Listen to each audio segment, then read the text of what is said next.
You earn money, you are not lay, you work hard, but every month, something feels off. The salary comes in, you breathe. 2 weeks later, you're calculating again, transferring again, explaining again, and quietly thinking, how am I still broke? Today, we're not talking about budgeting apps. We're talking about the psychology behind that feeling, because sometimes, it's not your income that's low, it's your structure that's missing. Let's go deep. Welcome back to another episode of Mind and Money, where we talk about the psychology behind your spending, saving, and growing your wealth. Today, we're diving deep into exactly why you earn, save, budget, but somehow at the end of the week, month, it feels like it all disappeared. We'll dive deep into why all this happens and how you can finally take control of your finances.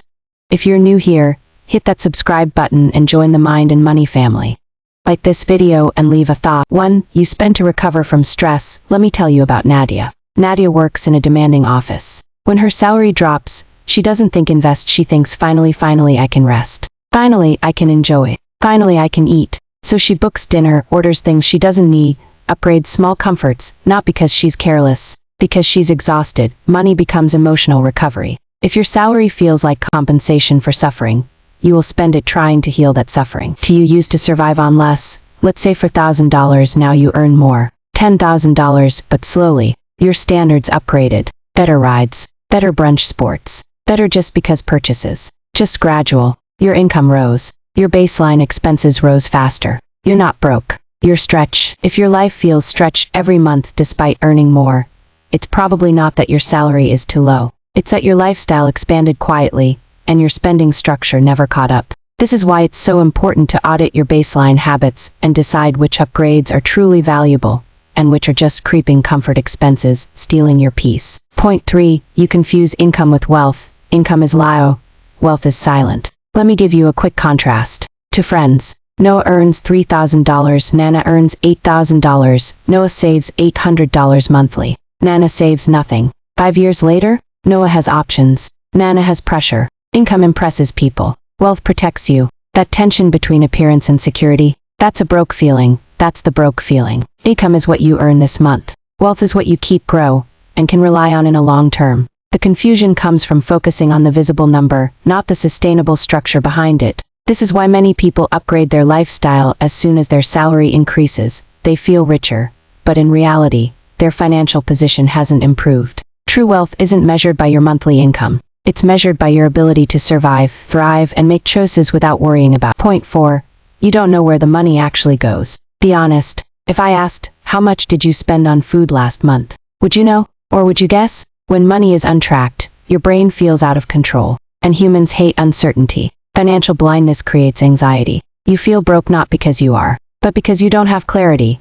When you don't track your money, you lose clarity. Your brain feels out of control, because it likes predictability. Let's talk about something uncomfortable. Some of your spending is not about living. It's about looking like you're living well. New outfits for visibility. Better phone for perception. Trips for proof. Let me tell you about Selena. Selena posts beautifully. Soft life. Aesthetic everything. But behind the scenes, credit payments. Installments. Zero savings. She looks rich. She feels broke. And that silent gap creates pressure. Financial health is measured by security and freedom, not by what other people see. When you focus on building assets and a sustainable lifestyle, the pressure eases. You don't need to prove your worth with money. Your money proves itself by working for you. Before buying anything, ask, am I buying this to enjoy it or to show it? Understanding this one distinction can change your spending habits immediately and prevent that I'm broke feeling. Point 6. You say yes too much, you earn. So people assume you have. Family emergencies. Friends requests. Please help me small. You don't want to look selfish. So you say yes, but inside, you feel tight. You give from obligation, not overflow. And that's quiet resentment makes you feel poorer than you are. Boundaries protect wealth, not selfishness. Learning to say no is not selfish, it's strategic. One simple no can protect your wealth and future freedom. Start evaluating requests before commit. Point 7. You have no financial identity. Ask yourself, who are you with money? A builder? A spender? A reactor? If you never decide your identity, your environment will. If your circle upgrades, you upgrade. If they overspend, you overspend. Wealth requires a self-definition. Without identity, you drift. Defining your financial identity gives you clarity and control.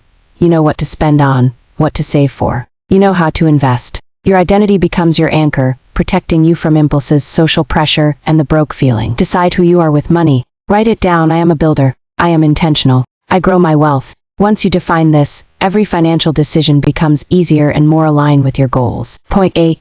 You avoid long-term thinking. You focus on surviving this month, not building the next 5 years. I'll invest when I earn more.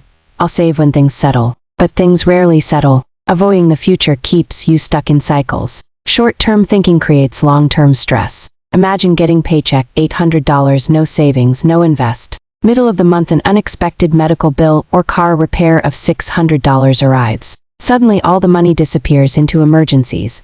Then you feel broke again. Here's the psychology behind it. Short-term thinking trains your brain to react to every financial demand instead of controlling it. Long-term thinking trains your brain to create options, security, and freedom. Ask your soul, where do I want to be 5 years from now financially? What steps today will make life easy? Which small, consistent actions build wealth silently? Action like automating a small investment every month or building a 3-month emergency fund shift your mindset from broke to control. Point 9. Your fixed expenses are too heavy. Rent, subscriptions, installments, commitments. Before your salary arrives, it already has destinations. High fixed costs create psychological pressure. Even if you earn well, freedom shrinks. That shrinking feeling feels like being broke. Imagine you earn $8,000 a month. By the time rent, car payment, utilities, and subscription are deducted, only $2,000 is left. You budget carefully, but a few unexpected expenses appear.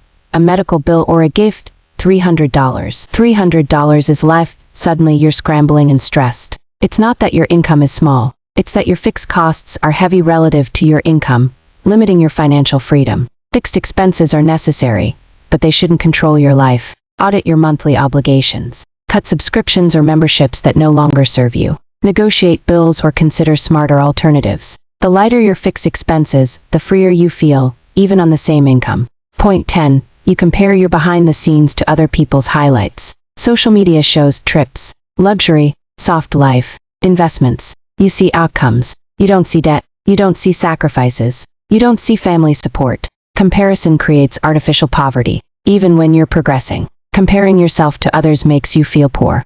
Comparison steals your joy. It convinces your brain you're behind, even when you're doing well. It pushes you to spend to keep up, rather than saving or investing for your goals. Stop measuring your worth by what others show off. Start measuring your progress by your own goals. Ask yourself, am I improving from where I was last month? Am I building my future, regardless of what others display? Your financial confidence grows when you focus on your own journey, not someone else's highlight reel. Point 11. You rely on active income. If you stop working, does your money stop? If yes, your brain registers risk, and risk feels like instability. Even one small asset investment, side income, savings, changes your confidence. Security reduces anxiety. Active income is powerful, but it also has limits. You only have 24 hours in a day. You can only work so many years in your life. And unexpected things, illness, job loss, can interrupt that flow. If the paycheck is good, your mind registers risk. Passive or semi-passive income changes that psychology.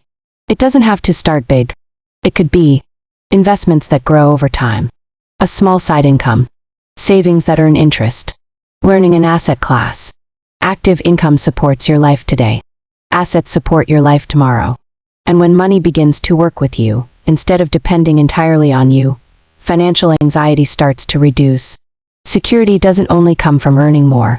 It comes from building systems that keep working, even when you're not. The last point is, you don't have a system. This is the core issue. No automatic savings, no investment plan, no structure, just reacting month to month. Money without a system feels chaotic, and chaos feels like poverty. Even when it isn't, you don't feel broke because you earn too little. You feel broke because your money has no psychological structure. You are not behind. You are unstructured. And that is fixable. Your problem is not earning. It's design. Fix the psychology, and the numbers start to change. This week, track every expense for 7 days. Automate one savings rule. Remove one image-based expense. Say no once. Define your financial identity. Start learning one asset class. Small structure, big peace. You don't feel broke because you earn too little. You feel broke because your money has no direction. And once you fix the psychology, the numbers follow. Be honest with me, which one of these habits is quietly draining your money the most? Let me know in the comments.